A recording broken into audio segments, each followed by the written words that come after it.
$25 billion investment in the Windsor Assembly Plant for electric vehicles, and is also planning $44 billion investments by 2025 for accelerating electrification. How would, if you were re-elected, how would your government secure, number one, secure the investment in the Windsor Assembly Plant and attract some of that further investment that Stellantis is talking about to Canada, and particularly to Windsor, where it's critical?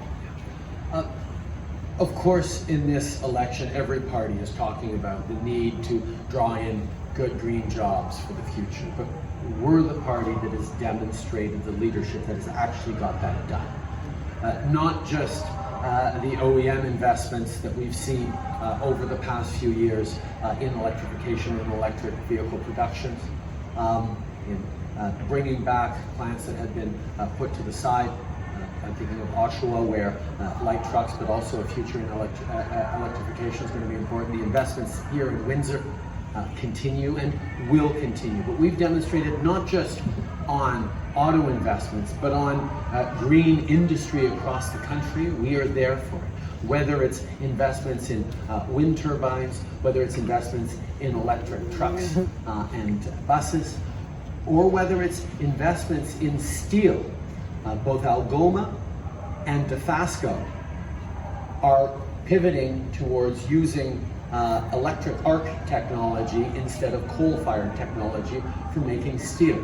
That will not just reduce emissions significantly, but it will make us more competitive on the international market for our steel.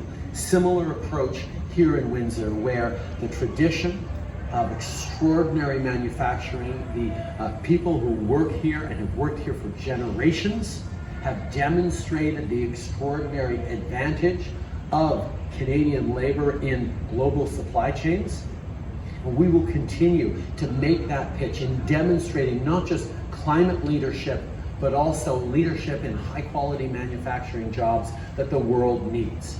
Whether it's moving towards self-driving cars or electric vehicles, whether it's moving towards research, innovation, and engineering, or whether it's recognizing that we can create a battery supply chain with our supplies of critical minerals here in Canada, where the world is worried about the dominance of a certain number of challenging actors in the critical mineral supplies that the world relies on. Well, Canada has natural resources and the know-how and innovation to transform those resources into the products we need for our electric cars for our future. That's exactly what we've been leading on over the past few years with our allies in developing, and why we're going to continue to fight for good jobs in manufacturing across the country, particularly here in Windsor, particularly with incredibly strong voices like Audrey, like Sandra, and like Eric.